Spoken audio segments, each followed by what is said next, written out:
Assalamualaikum warahmatullahi wabarakatuh. Ummul Kitab Al-Fatihah. A'udzu billahi minasyaitonir rajim. Bismillahirrahmanirrahim. Alhamdulillahi rabbil alamin. Arrahmanir rahim.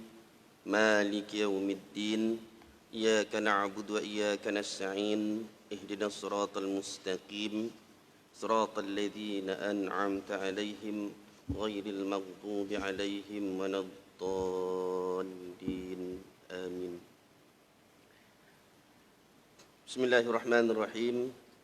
Alhamdulillahi rabbil alamin wa bihi nasta'in wa la udwana illa 'alal zalimin. Ashhadu an la ilaha illallah wahdahu la syarika lah wa ashhadu anna Muhammadan 'abduhu wa rasuluh. Allahumma salli ala Muhammadin wa ala alihi wa sahbihi ajma'in. Rabbi syrah li sadri wa yassir li amri wahlul 'uqdatam min lisani yafqahu qawli. Biasir wa la tu'asir ya karim, amma ba'du. Pengurusi masjid, seterusnya setiausaha Barisan Ahli Jatuhan Kuasa Masjid Rizwaniyah, Tuan Imam, Tuan Bilal, Tuan Siak, para asatizah, para alim ulama, ibu-ibu, bapa-bapa, muslimin muslimat yang dirahmati Allah Subhanahu wa taala. Pertamanya kita merafakkan rasa syukur kepada Allah Subhanahu wa taala kerana pada malam ini dipertemukan sekali lagi oleh Allah Subhanahu wa taala. Mudah-mudahan kita mendapat keberkatan dan rahmat daripada Allah Subhanahu wa taala. Insya-Allah pada malam ini sekitar pengisian kita sebelum masuk waktu Isyak, saya nak bawa highlight semula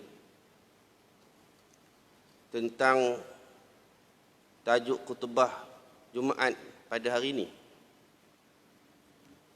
yang dikeluarkan oleh Jabatan Agama Islam Negeri Perak, yang menceritakan tentang peristiwa akhir zaman. Kebetulan memang saya pun, mungkin juga ada beberapa orang asatizah yang lain pun menyentuh perkara yang sama dalam kuliah dan sebagainya. Dan ibu-ibu barangkali macam biasalah, saya dah biasalah tanya kan, ada tak dapat khutbah hari ni? Ada tak abang-abang cerita, hari ni khutbah tajuk dia sekian-sekian, ada tak? Tak ada, kesian. Tak apa. Jadi kita kongsi sedikit mukadimahnya pada awal khutbah pada hari ini, iaitu tajuk Nabi SAW menceritakan tentang tanda-tanda akhir zaman. Yang Nabi katakan, hitunglah 6 perkara yang akan terjadi menjelang hari kiamat, dan antara yang pertamanya ialah kewafatanku. Yang kedua, pembukaan Baitul Maqdis. Dan yang ketiga, kematian yang banyak yang menyerang kamu bagaikan penyakit yang menyerang kambing sehingga mati secara tiba-tiba. Hadis sahih riwayat Imam Bukhari. Jadi ini tanda. Kalau kata ulama cakap, sebenarnya apabila Nabi SAW lahir tu, lahirnya saja Nabi SAW itu dah tanda akhir zaman itu. Jadi bila dah wafat, dah lebih 63 tahun selepas itu. Itu tanda pertama. Yang kedua ialah pembebasan Baitul Maqdis, yang saya tak nak sentuh yang itu. Dan yang ketiga, dia bagi tahu, Nabi SAW bagi tahu bahawa berlakunya kematian yang sangat banyak. Seperti kambing-kambing yang mati bergelipangan begitu saja. Jadi fahamnya, maknanya situasi yang Nabi SAW khabar 1400 tahun sebelum ini dah berlaku di depan mata kita. Yang ini kita dah tahu. Tapi tahu-tahu kita, kalau kita tengok realiti yang berlaku pada hari ini, masyarakat masih lagi buat alpa, masih lagi lalai dan sebagainya.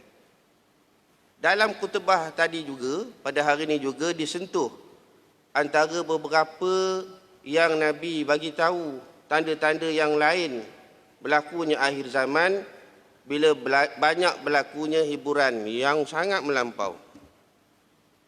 Banyak berlakunya penyelewengan, rasuah dan sebagainya.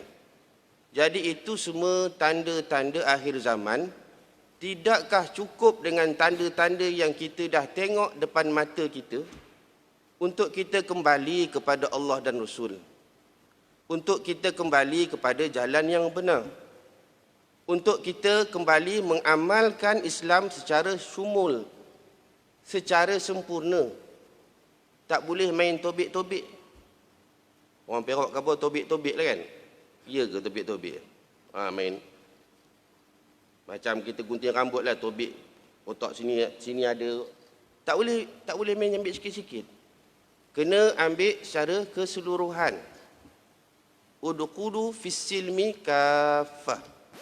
Masuklah ke dalam Islam itu secara keseluruhan. Dan ini kita semua tahu dan kita meyakini bahawa tidak ada sistem lain yang boleh menggantikan sistem yang telah Allah SWT turunkan melalui perantaran Rasulnya, iaitu Islam. Tak ada lah. Jadi sebab itu tanya kepada diri kita, termasuk saya, tidakkah yang berlaku di hadapan mata kita ini cukup untuk menyedarkan kita supaya kita kembali ke panggal jalan? Jadi untuk kita tengok dengan lebih mendalam, kebetulan saya pun ada menyentuh ataupun bawa kepada dalam kuliah-kuliah, iaitu tentang peristiwa akhir zaman. Tak, yang saya bawa ni kecil, bukan yang selalu yang tebal tu, sama je sebenarnya. Cuma ini dipisahkan. Dan kalau dah dibaca pun, anggap sebagai satu pengulangan untuk menguatkan kita lagi, menguatkan keazaman kita supaya kita sekarang ini mesti berada pada landasan yang betul. Kita tidak punya banyak waktu lagi. Tak ada waktu dah untuk kita. Kita tak tahu berapa baki lagi waktu yang Allah Ta'ala bagi pada kita. Jadi sebab itu tak boleh kita leka, tak boleh lalai. Pada malam ini insya-Allah kita nak tengok Nabi SAW berpesan bahayanya penyakit umat-umat yang terdahulu. Nabi bagi tahu dekat para sahabat. Dan kita dengar pada malam ini, ada tak penyakit-penyakit yang Nabi dah pesan kepada para sahabat itu berlaku? An Abi Hurairah radhiyallahu anhu yaqul, sami'tu Rasulullah sallallahu alaihi wasallam yaqul, sayusibu ummati da'ul umama. Faqalu ya Rasulullah wa ma da'ul umama? Qala al-asharu wal bataru wat takasur wat tanajush fid dunya wat tabaghud wat tahasudu hatta yakunal bagh. Rawahul Hakim. Daripada Abu Hurairah radhiyallahu anhu katanya, aku mendengar Rasulullah sallallahu alaihi wasallam bersabda, umatku akan ditimpa penyakit-penyakit yang pernah menimpa umat-umat terdahulu. Sahabat bertanya, apakah penyakit-penyakit umat terdahulu itu? Nabi sallallahu alaihi wasallam menjawab, penyakit-penyakit itu ialah, yang pertama, terlalu banyak seronok. Yang kedua, terlalu bermewah. Yang ketiga, menghimpunkan harta sebanyak mungkin. Yang keempat, tipu menipu dalam merebut harta benda dunia. Yang kelima, saling memarahi. Yang keenam, hasut menghasut sehingga menjadi zalim menzalimi. Penyakit-penyakit yang disebutkan oleh Rasulullah sallallahu alaihi wasallam itu tadi telah banyak kita lihat di kalangan kaum muslimin pada hari ini. Dan di sana kita melihat penyakit ini merebak dan menjalar dalam masyarakat dengan ganasnya. Dunia Islam dilanda krisis rohani yang sangat tajam dan meruncing. Dengan kekosongan rohani itulah mereka terpaksa mencari dan menimbun harta benda sebanyak-banyaknya untuk memuaskan hawa nafsu. Maka apabila hawa nafsu diperturutkan, tentunya mereka terpaksa menggunakan segala macam cara dan tipu helah. Di saat itu hilanglah nilai-nilai akhlak yang wujud hanyalah kecurangan, khianat, hasud menghasut dan sebagainya. Itu yang telah disyarah oleh Ustaz Fahmi Zamzam. Muslimin, muslimat yang dirahmati Allah Subhanahu wa taala. Kita biasa dengar penyakit zahir ni, kita biasa sangat dengar. Macam-macam nama ada. Paling famous kita dengar penyakit 3 serangkai lah. Ni penyakit 3 serangkai biasanya dalam 10 orang tu kita boleh cover 4 orang, 5 orang. Daripada 10 orang tu adalah penyakit 3 serangkai. Tuan-tuan tahu jugalah kan, kencing manis, darah tinggi, lemah jantung. Tu. Dan banyak lagi penyakit-penyakit yang lain. Penyakit GST pun ada. Gaut sampai tua. Macam-macam penyakit ada. Sampai tak tahu nama apa lagi dah. Dan kita, berhabis kita ni, masuk saya sekalipun, berhabis kita berikhtiar untuk berubat. Supaya kita boleh bertahan ataupun kurang-kurangnya dapat menyembuhkan penyakit tu ataupun bertahan.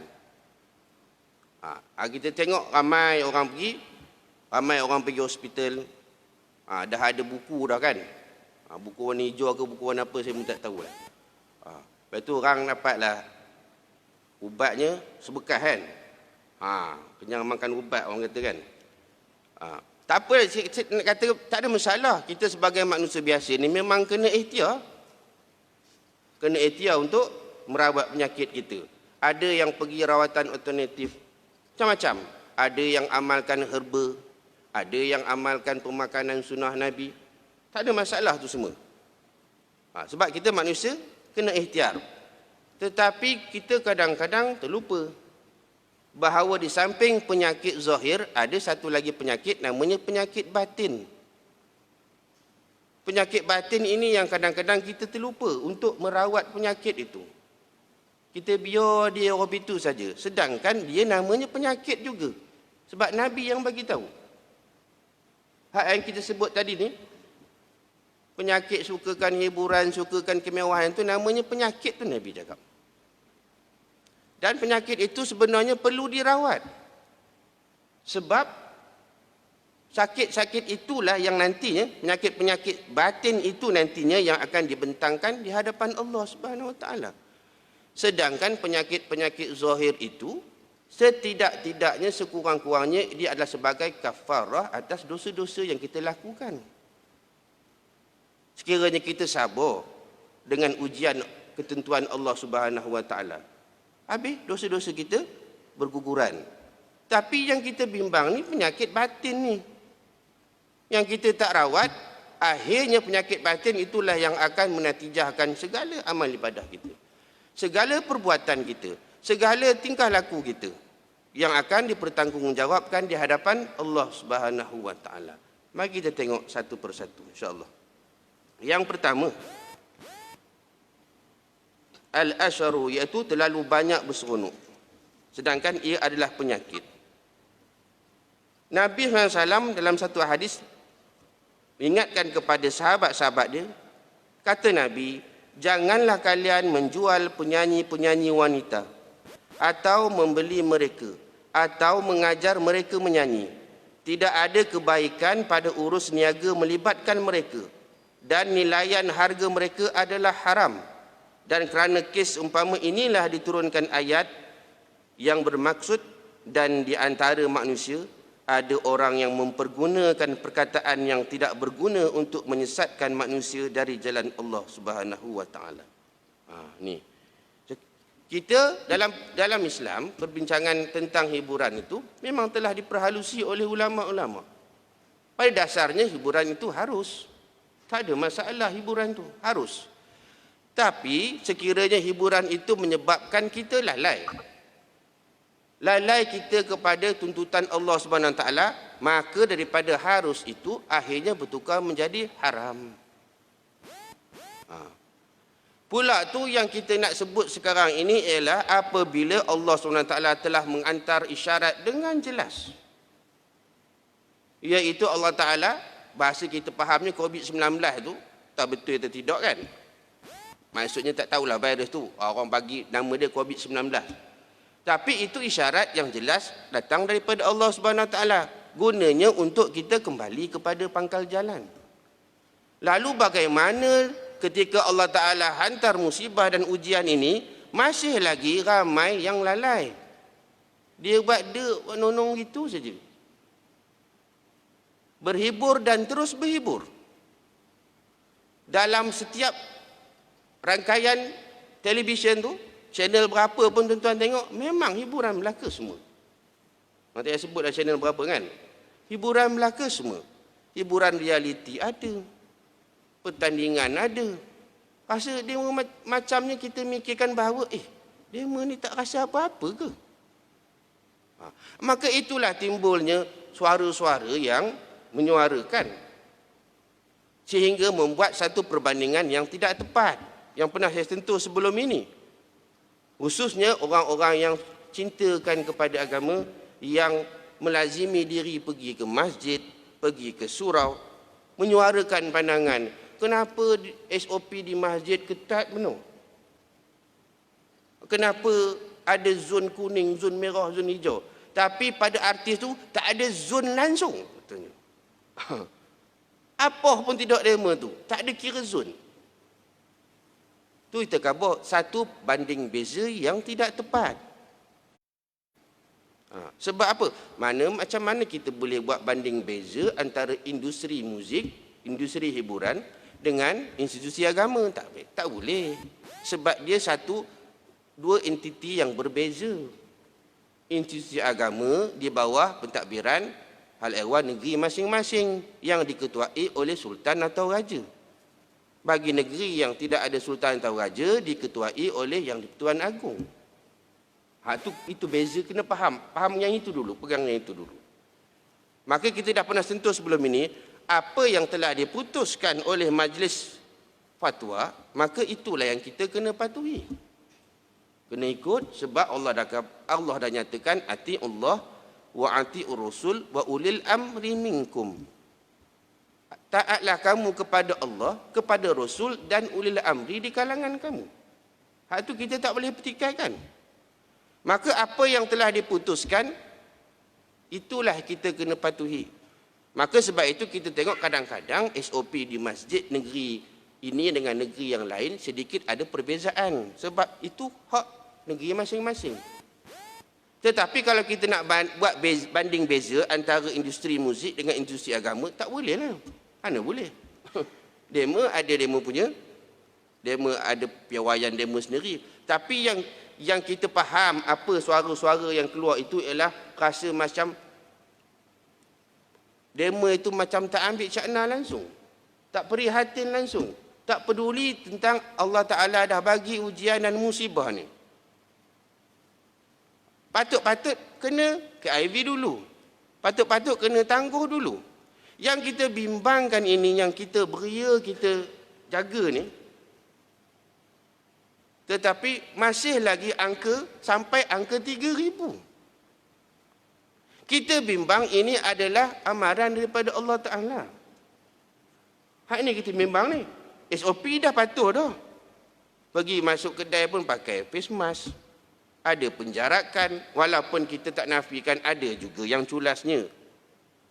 Tetapi kita tengok rata-ratanya mematuhi arahan itu. Mematuhi SOP yang telah ditetapkan.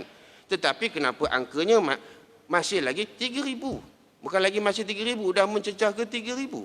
Dan diramalkan oleh beberapa orang pakar, diramalkan mungkin akan mencecah ke angka 5,000 dalam masa terdekat. Na'udzubillah min zalik.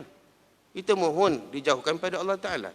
Dan beberapa doktor pakar telah menulis hantar kepada pihak kerajaan supaya meneliti. Ada 10 cadangan yang mereka kemukakan. Sebab mereka bagi tahu pihak frontliner khususnya di hospital dah tak tahan dah. Tak tahan. Dengan kerja tanpa henti, cuti pun tak dapat, dengan risiko yang tinggi. Sampai bila mereka mampu untuk bertahan? Dah tak boleh bertahan dah. Yang kita bimbang, itulah sebabnya saya kata tadi, yang kita bimbang itu musibah adalah kerana kecuaian, kelalaian, apa yang telah dilakukan oleh segelintir di kalangan kita. Yang tidak pedulikan apa yang telah Allah Ta'ala hantar musibah ini. Patut-patut kita semua kena banyakkan istighfar. Sebab itu adalah antara formula untuk kita mohon Allah SWT angkat semula wabak ini. Sebab sebagai seorang Muslim, seorang Islam yang beriman, kena yakin bahawa ini adalah datangnya daripada Allah, dan yang nak bagi kesembuhan pun Allah Ta'ala. Ya, kita manusia kena ikhtiar, tapi kesembuhan datang daripada Allah Ta'ala. Macam ubat yang kita makan, bukan ubat yang menyembuhkan kita. Yang sembuhkan kita ialah Allah Ta'ala. Tapi ubat itu asbab saja. Yang kita perlu ikhtiar. Sama macam kita buat SOP apa semua ni. Maka barangkali itulah suara-suara yang rasa tak puas hati tu. So kita boleh faham juga. Maka Nabi dah khabar dah. Sallallahu alaihi wasallam dah bagi tahu bahawa hiburan ini benda antara perkara yang sangat berbahaya, khususnya yang menampilkan wanita-wanita. Kita tengoklah kan. Tapi itulah yang menjadi sudah menjadi resam atau menjadi kebiasaan kepada rakyat negara kita. Kalau tak dengar hiburan sedih dia tak boleh. Sebab itu rancangan-rancangan realiti itu dia tetap akan mendapat sambutan. Tuan-tuan tengoklah rate. Tengoklah apa ni kajian yang dia buat. Memang mendapat tempat yang sangat menggalakkan. Kalau kita banding beza dengan forum perdana tu, berapa orang je yang tengok tu agaknya. Dan macam saya sentuh sebelum ini, yang lebih memedihkan, menjadikan kita melibatkan waktu-waktu prime hour, waktu-waktu perdana, waktu-waktu yang sangat kritikal, iaitu waktu maghrib dan isyak. Itu waktu kritikal. Patut-patutnya waktu itu berkumpul semua orang. Kalau tidak di masjid pun berjamaah bersama keluarga di rumah. Tapi hari ini cuba tuan-tuan tengoklah. Waktu nak maghrib itulah, waktu itulah ramai orang tidaknya pergi pasar malam. Tak pun pergi mana-mana lah. Sedangkan pada masa yang sama kita tengok burung-burung berterbangan balik ke sarang masing-masing sebelum azan berbunyi. Tuan-tuan tengok. Apakah kita tak melihat, sedangkan dia cuma makhluk yang bernama haiwan saja. Tapi dia pun pandai. Sebelum waktu maghrib dia dah balik ke sarang masing-masing. Itu manusia ni yang jadi yang jadi masalahnya. Itu yang pertama. Yang kedua, al-bataru, iaitu hidup terlalu mewah. Daripada Ali bin Abi Talib, bahawasanya kami sedang duduk bersama Rasulullah SAW di dalam masjid. Tiba-tiba datang Mus'ab bin Umair dan tiada di atas badannya kecuali hanya sehelai selendang yang bertampung dengan kulit. Tatkala Rasulullah SAW melihat kepadanya, baginda menangis dan menitiskan air mata kerana mengenangkan kemewahan Mus'ab ketika berada di Mekah dahulu, kerana sangat dimanjakan oleh ibunya, dan kerana memandang nasib Mus'ab sekarang ketika berada di Madinah sebagai seorang muhajirin yang terpaksa meninggalkan segala harta benda dan kekayaan di Mekah. Kemudian Nabi SAW bersabda, bagaimanakah keadaan kamu pada suatu hari nanti? Pergi di waktu pagi dengan satu pakaian dan pergi di waktu petang dengan pakaian yang lain pula. Dan bila diangkatkan satu hidangan, diletakkan pula satu hidangan yang lain. Dan kamu menutupi, yakni menghias rumah kamu seperti mana kamu memasang kelambu Kaabah. Maka jawab para sahabat, wahai Rasulullah, tentunya di waktu itu kami lebih baik daripada hari ini. Kami akan memberikan penumpuan kepada masalah ibadah sahaja dan tidak susah untuk mencari rezeki. Lalu Nabi SAW bersabda, tidak, keadaan kamu di hari ini adalah lebih baik daripada keadaan kamu di hari itu. Ini Nabi cakap. Nabi tengok Mus'ab bin Umair. Tuan-tuan, Mus'ab bin Umair ni antara sahabat Nabi yang antara awal. As-sabiqun al-awwalun. Yang awal masuk Islam. Di Mekah. Dia ni orang muhajirin. Mus'ab bin Umair ni anak orang kaya. Nabi kata tidak ada orang lain yang pakai minyak wangi yang paling wangi melainkan Mus'ab bin Umair. Wangi. Pakaian kalau jubah tidak ada lagi yang paling cantik melainkan yang dipakai oleh Mus'ab bin Umair. Tetapi apabila Islamnya Mus'ab bin Umair, mak ni tak boleh terima. Sehingga mak dia kata, pilih dua. Kalau kamu pilih Islam, maka tinggalkan aku dan harta-harta. Mus'ab bin Umair terpaksa. Rela dia meninggalkan ibunya yang tidak seakidah dengan dia untuk memilih bersama dengan Nabi SAW. Mus'ab bin Umair yang dihantar awal oleh Nabi SAW ke Madinah selepas Bai'atul Aqabah yang pertama. Di tangan Mus'ab bin Umair lah ramainya orang Aus dan Khuzraj masuk Islam. Akhirnya Mus'ab bin Umair syahid di medan Uhud. Apabila Nabi SAW tengok jenazah Mus'ab bin Umair, Nabi menangis. Sebab apa? Kain kapan yang nak tutup Mus'ab bin Umair, bila tarik ke bawah, nampak kepalanya. Bila tarik ke atas, nampak kakinya. Itu sahaja harta yang dia ada, tuan-tuan. Sehingga katanya Nabi ambil rumput, namanya rumput uzkur, kata silap saya, untuk menutup keseluruhan jenazah Mus'ab bin Umair. Ini tuan bayangkan. Maka Nabi kata, bagaimana keadaannya kalau kamu nanti pagi je pakai lain, pagi keluar rumah pakai lain, petang sekali keluar pergi pasar malam lain lagi pakai. Lepas tu makan, bila nak hidang makanan, sekejap orang hantar macam-macam, chicken chop, lamb chop, macam-macam chop lah. Nabi tanya macam mana keadaannya. Sahabat kata, keadaan kalau kami dapat keadaan yang begitu, tentulah baiklah, sebab kami tak payah nak pergi susah kerja dah. Kami tumpu ibadah saja. Lah, Nabi kata tidak. Keadaan kamu sekarang lebih baik daripada keadaan kalau berlaku macam itu. Sebab apa? Sebab mewah-mewah itu akan menyebabkan kita lalai dan lupa kepada Allah Subhanahu Wa Taala. Yang ketiga, kita cepat-cepat sikit. Namanya at-takasur, iaitu menghimpunkan harta yang sebanyak mungkin.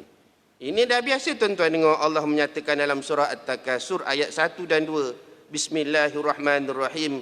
Alhaakumut takasur hatta zurtumul maqabir. Kamu telah dilalaikan daripada mengerjakan amal bakti oleh perbuatan berlumba-lumba untuk mendapatkan sebanyak-banyak harta benda, anak pinak, pangkat dan pengaruh. Ini kita buat ni. Sibuk kita, keluar pagi, balik petang, overtime lagi dan sebagainya. Tak cukup dengan itu, kita buat side income lagi. Tak ada masalah lah untuk menambah pendapatan keluarga, tak ada masalah. Tapi yang bimbangnya, kita lalai kepada Allah Subhanahu Wa Taala. Lepas tu sibuk, yang nak naik pangkat, tolak sana, pijak sini, hulur sana, hulur sini. Yang nak dapatkan jawatan, yang nak dapatkan pangkat, macam-macam. Yang nak dapat jadi, orang sebutkan marah pula. Yang nak dipilih menjadi pemimpin, minta maaf saya sentuh, jangan marah saya. Ni ada dah saya dengar. Ada dah, dapat kad kuning dah. Tak, saya kapal tuan-tuan. Sebab itu, saya sebenarnya, saya terbuka. Saya dah pernah sebut, biasanya kalau saya kuliah di surau atau masjid, saya beritahu, kalau apa yang saya sampaikan ini salah, tolong bagi teguran. Directly pun tak apa, tak ada masalah. Kalau nak tegur saya, tak ada masalah. Tengah-tengah ni angkat tangan, tak payah angkat tangan, tak apa. Apa hair sejam, tak apa, boleh, tak ada masalah. Pernah kena pun sekali, pernah kena. Tapi dia bukan itu. Tengah-tengah mengajar ni, dia kata, Ustaz mengajar tak ada lawak. Ustaz mengajar tak ada lawak. Lawak sikit kata. Aku mengajar sirah nak lawak benda. Saya nak kawal. Tak apa, saya tak ada masalah. Boleh nak melawak. Tapi kita cerita pasal hari kiamat rasa tak apa-apa. Boleh juga melawak, tak ada masalah. Tapi saya tak marah pun orang tu. Tegur, tak ada masalah. Kalau ada yang saya bagi tahu tak betul, boleh. Kalau tak nak cakap direct, tak apa, panggil. Ustaz Ijam, saya selaku big boss lah. Big boss tengok Ustaz Ijam ni cakap. Tapi bila tak ada tu, saya ingat betul lah. Rupanya dengar pula. Maknanya, kalau saya sampaikan itu salah, tuan-tuan kena tegur. Wajib bagi tuan-tuan tegur. Tapi kalau yang saya sampaikan itu tidak sedap di telinga tuan-tuan, apa saya boleh buat? Saya nak buat apa?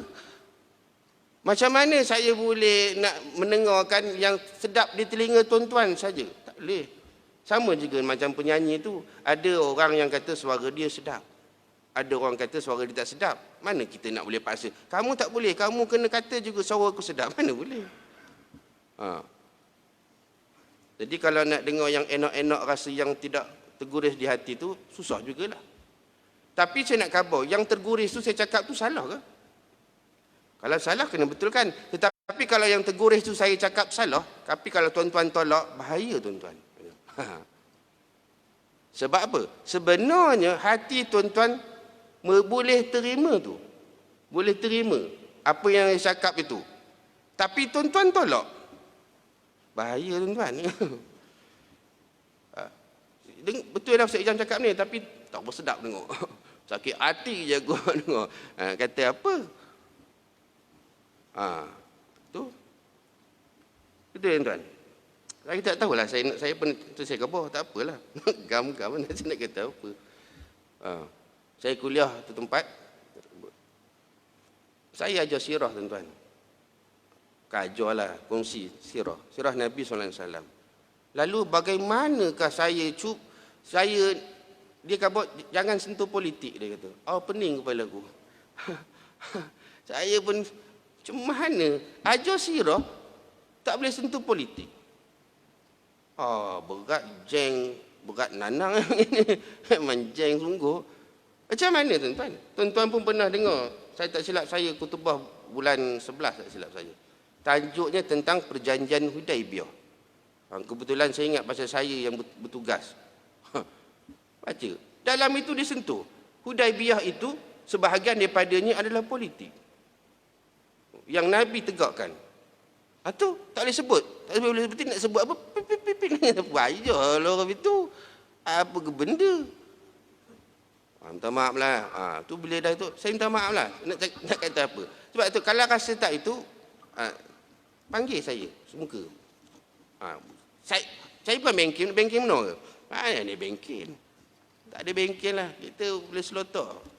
Boleh kau tim, tak ada masalah. Saya jangan boleh kau tim. Tuan-tuan minta maaf kan? Kecuali kalau saya cakap salah, tak apalah. Ini saya cakap betul tapi tuan-tuan terguris. Saya boleh buat apa? Nak kata apa? Lagipun yang saya cakap tu berdasarkan Quran dan hadis Nabi SAW. Baik. Jadi orang berlumba-lumba tu sampai bila sedarnya? Sampai hatta zurtumul maqabir. Sampai masuk kubur baru sedar. Itu jangan. Yang keempat, at-tanajusu fid dunya, iaitu tipu menipu dalam merebut segala harta dunia. Dalam melakukan tipu menipu tu, dia yang terlibat tu ada riba. Dia kata tak, ini patuh syariah, walaupun ada riba juga. Lepas itu ada peras ukut, ada rasuah, ada monopoli barangan, ada yang menipu sukatan, macam. Tuan-tuan pun dah tahu dah benda itu. So saya nak rangkumkan dengan satu ayat. Semua itu ada dalam satu ayat. Allah Ta'ala menyatakan dalam surah An-Nisa. Ya ayyuhallazina amanu la ta'kulu amwalakum bainakum bil batil illa an takuna tijaratan an taradin minkum wa la taqtulu anfusakum innallaha kana bikum rahima. Wahai orang-orang yang beriman, janganlah kamu makan, yakni gunakan harta-harta kamu sesama kamu dengan jalan yang salah, iaitu tipu, judi dan sebagainya, kecuali dengan jalan perniagaan yang dilakukan secara suka sama suka di antara kamu, dan janganlah kamu berbunuh-bunuhan sesama sendiri. Sesungguhnya Allah Ta'ala sentiasa mengasihani kamu. Jadi Allah dah khabar dah. Jangan ambil secara batil. Tak boleh. Nak buat biar secara yang telah digariskan oleh Allah Subhanahu Wa Ta'ala, supaya timbul redha, meredai antara satu sama lain. Itu kita dah cerita dah. Tak tahulah sebenarnya tentu. Orang komplain, perginya cerita dekat Facebook, harga Yahudi katanya. Apa pula cerita harga Yahudi? Apa? Beli Milo Ais harga Yahudi. Ada lagi tulis harga Tel Aviv. Soalannya saya khabar, bukan pasal harga tu. Yalah betul lah. Kalau kamu tak redha, jangan beli. Itu belum beli tanya dulu. Tapi bila dah berlaku muamalah, jual beli, mesti saling redha meredai. Lepas tu kalau dah redha, kenapa kamu pergi tulis kat Facebook dah azan ke? Ya benar. Oh, itu azan Sabah kot. Kalau dah saling, kamu dah beli, mesti redha meredai. Tapi bagi cerita harga Tel Aviv apa semua je. Habis tu harga. Ini musang king ke musang apa ni? Rega sampai RM200. Ini harga Tel Aviv katanya. Tel Aviv saja. Perangai kamu macam Tel Aviv, kamu tak nak cakap. Kalau kamu tak boleh beli, tak payah belilah. Ini dia geram tengok orang lain beli. Aku pun nak juga rasa kan. Beli, no, RM200 sebiji. Biji pula ada 4 ulas pula tu. Lepas tu dia tak puas hati. Ini harga Tel Aviv. Tak boleh lah apa itu. Bila bermuamalah, kita jual beli, saling redha meredai. Bila dah beli, ada akad. Aku jual, aku beli, kamu jual kan. Dah lah. Komplain lagi. Ini semua yang masalah yang berlaku lah kan. Suka sangat kongsi kat Facebook kan. Yang kelima, saling memarahi. Ni A marah B, B marah C. Marah tu. Ini yang berlaku situasi sekarang kan. Pening tengok kan. Sian tengok. Kita tengah berhadapan dengan COVID-19. Ada banjir lagi. Hak dia tak kira nak buat. Ya Allah. Payah nak cakap. Nak cakap kan. Boleh ni pula kan. Ini boleh kot. Dia nak kira pilihan raya saja. Kamu tak cukup ke lagi PRN Sabah tu? Dulu kita dah landai dah. Kita punya itu dah okey dah. Main lepas PRN Sabah tu dia. Tu nak buat PRU lagi. Kamu otak letak mana? Tu mula. Kan ni khabar. Dulu nampak mula-mula tak cerdik, lepas tu nampak macam cerdik sikit. Tu nampak kembali tidak cerdik. Tu bahasa dah sopan aku tu. Dulu nampak kan. Dulu goreng. Mana cakap. Dulu nampak mula tak cerdik, betul nampak cerdik sikit kan. Dia balik tak cerdik. Nak kena makan eczema tu, susah betul kan. Apa hanya? Kan? Itu dekat Pahang, dekat Johor, rumah atap apa ya? Banjir apa semua kan? Kita perang nak PRU pula. Pening tu. Selesaikan dengan cara baik. Formula dia selesaikan dengan cara baik. Penyelesaian dia Allah Ta'ala dah nyatakan.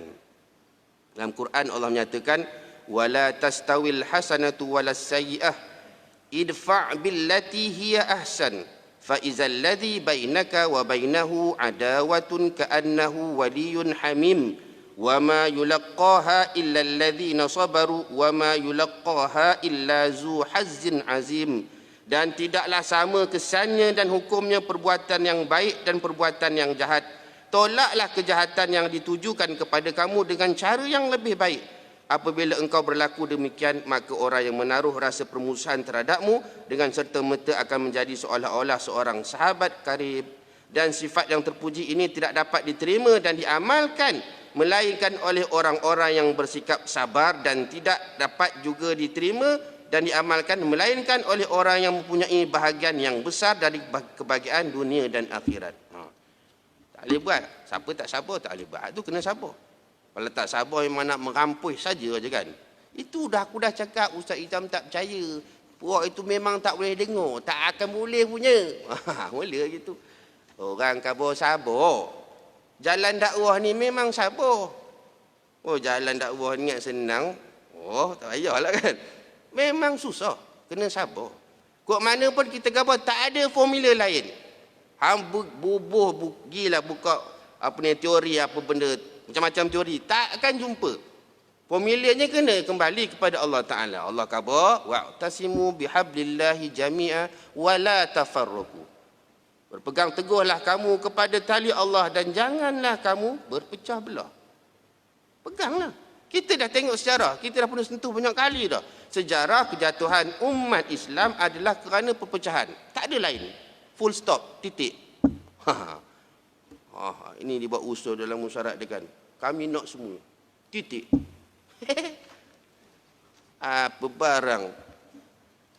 Kami nak semua. Kami nak itu. Kamu tak payah. Titik. Dia tak tahu Allah Ta'ala dah titik awal lagi dah. Allah dah khabar wa'tasimu bihablillahi wa'tasimu bihablillahi jami'ah. Salah kesuruhan kamu ni. Kena pegang pada tali Allah. wala tafarraqu. Jangan pecah belah. Kalau pecah belah, habis baliklah kita. Aduh, susah juga kan.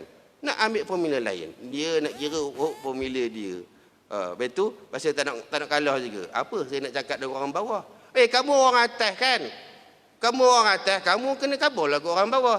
Ada orang atas pergi ikut cakap orang bawah. Apa benda? Faham? Patut yang di atas tu kan lebih mulia lah. Ke imam, siapa ikut imam ni? Imam ikut makmum ke makmum ikut imam? Mula pandang lah. Takkan imam ikut makmum. Mana maunya? Kamu pakai teori apa? Makmum kena ikut imam lah. Jadi imam kena pandu jalan yang betul. Ini imam dia sebut salah. Aku buat orang berniaga, makmum aku marah. Peduli apa kamu imam? Aduh, susah betul. Tak apa. Kamu nak titik, Allah Ta'ala dah titik awal kan. Hantar kamu. Yang keenam. At-tahasudu hatta yakunal baghi. Hasud menghasut sehingga menjadi zalim, menzalimi antara satu sama lain. Kata Nabi SAW dalam hadis Bukhari dan Muslim, sesungguhnya orang-orang yang suka menghasut tidak akan masuk syurga. Ini orang menghasut tak akan masuk syurga. Jadi jangan menghasut, jangan menangguk di air yang keruh. Itu bukan perangai orang Islam. Itu perangai musuh Islam. Baik. So tip rawatan. Kita cakap kita mesti ada rawatan. Ini kita ambil dua doa. Sama-sama kita amalkan. Tuan-tuan ikut saya baca. Doa supaya Allah Ta'ala jauhkan kita daripada penyakit-penyakit yang melanda umat-umat yang terdahulu. Tuan-tuan ikut ya. Bismillahirrahmanirrahim. Allahumma janibni munkaratil akhlaq wal ahwa wal a'mal wal adwa. Allahumma janibni munkaratil akhlaq wal ahwa wal a'mal wal adwa. Allahumma janibni munkaratil akhlaq wal ahwa wal a'mal wal adwa. Ya Allah, jauhkanlah aku dari berbagai kemungkaran akhlak, hawa nafsu, amal perbuatan dan segala macam penyakit. Ini hadis riwayat Al-Hakim yang dikatakan sahih. Doa yang kedua, Allahumma inni a'udzubika min syarri ma amiltu wa min syarri ma lam a'mal.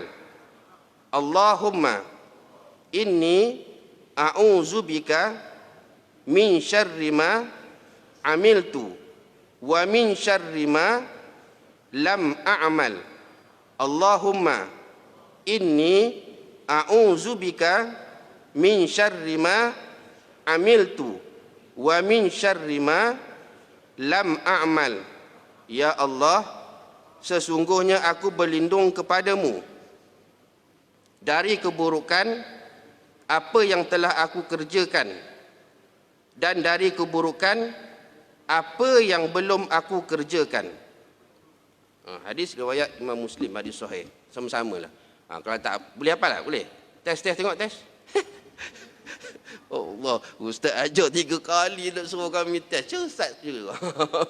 Tak apa tuan-tuan, nanti dapatkan hadis tu lah. Boleh lah. Sekarang tak ada masalah kan. Banyak kita hadis. Tuan-tuan Google pun ada tu. Ini mudah-mudahan kita beramal dengan doa supaya Allah Ta'ala hindarkan kita daripada perkara akhlak-akhlak yang terkeji tu. Hak tu yang saya kata awal mukadimah tadi, penyakit. Tadi nak rawat penyakit zahir, maka ubat sebagai ikhtiar lah. Tapi nak rawat penyakit batin dengan doa. Dengan doa. Tuan-tuan, sebelum saya nak tutup, hari ini saya datang, saya ni ada satu NGO, namanya Amal Nur Hikmah. NGO ini, saya penasihatnya. Udah ustaz jadi penasihat lah kan. NGO ini kita nak bantu orang-orang gelandangan, kita nak bantu orang-orang yang memerlukan, tak ada makanan, orang yang tak ada pakaian, ni nak back to school dan sebagainya. Setakat ini kita dah turun tiga tempat lah. Hari tu di Kubang Kerian, Kubang Pekan. Jauh benar Kubang Kerian, Kubang Pekan, Sayung dan sekitar sini. Jadi tuan-tuan yang ada duit yang lebih, tuan-tuan ada niat untuk bagi infak, tuan-tuan boleh letaklah kat belakang tu nanti. Kita dah sebut sebelum ini dalam pertemuan yang saya yang dulu, kalau kita nak Allah Ta'ala bebaskan kita, dapat naungan Allah Ta'ala dekat Yaumul Mahsyar nanti, sebahagiannya ialah kita kena banyakkan infak, banyakkan sedekah. Jadi kita, tuan-tuan mungkin ada kekangan masa, tuan-tuan tidak ada kekangan wang, tuan-tuan ada kekangan masa untuk turun. InsyaAllah kami akan sampaikan. Tuan-tuan hulur, kami akan salurkan insyaAllah. Jadi kita kok mana pun mikirkan apa yang kita boleh bantu. Sebab kalau kita tengok dekat media masa, Facebook dan sebagainya kan, kadang-kadang saya mikir juga, tu orang share yang dekat Pahang kan, baginda tuanku yang Tuan Agong pun turun kan, dengan pakai highlightnya drive sendiri kan, di sebelahnya ada permaisuri. Itu pun ada juga orang troll juga. Saya pun tak tahu manusia sekarang ni kan. Benda boleh naik heli, buat apa naik highlight katanya. Saya tahu dia bukan nak troll kat Agong tu, dia nak troll kat orang yang naik heli ni. Nak cakap saja. Ada satu tu bubuh semacamnya. Oh, kamu nak tolong, nak hulurkan bantuan pun bawa bendera buat apa? Suka hati dia lah dia nak bawa bendera, yang kamu dengki pasal apa? Bendera dia bukan bendera kamu. Tapi saya jawab elok-elok, saya khabar kita ni pakat-pakat tolong hak mana kita mampu. Siapa yang boleh tolong masing-masing tolong. Risaunya kamu je yang tak ada. Risaunya kamu je yang tak sampai kat situ. Orang lain pun dah sampai. Tapi dia nak balas juga. Bodohmu tu. Latok kamu lah. Jadi saya nak khabar sampai tahap yang begitu. Apa masalah kita? Dia nak ada je ni sampai kata, orang politik ni 1 sen pun tak guna. Allah, janganlah begitu. Kamu sampai belajar, sampai degree, sampai kerja besar. Kena fikir betul-betul lah. Jangan sampai marah sangat sampai orang itu kan. Kita fikir apa yang kita boleh bantu. Ini masalah. Tahulah Facebook kamu. Tapi Nabi dah khabar, fal yaqul khairan aw liyasmut. Berkatalah yang baik ataupun kamu diam. Berkata, tulis tu berkatalah. Jadi mudah-mudahan tuan-tuan boleh salurkan di belakang tu insya-Allah. Mudah-mudahan Allah SWT berkati dan rahmati apa yang kita lakukan. Minta maaf banyak-banyak. Kalau ada yang tersinggung tu, apa boleh buatlah. Saya nak khabar padan muka orang lagi marah pula kan. Tapi hari ni Ustaz Ijam baik sikit kan. Baik sikit. Assalamualaikum warahmatullahi wabarakatuh. Bismillahirrahmanirrahim. Alhamdulillahirabbil alamin. Salatu wassalamu ala asyrafil anbiya'il mursalin wa ala alihi washabihi ajma'in. Rabbana zidna ilman nafi'a warzuqna fahman wasi'a. Allahumma faqihna fid din. وعلمنا تأمين ربنا آتنا في الدنيا حسنة وفي الآخرة حسنة وقنا عذاب النار وصلى الله على محمد وعلى آله وصحبه أجمعين والحمد لله رب العالمين تقبل الله منكم.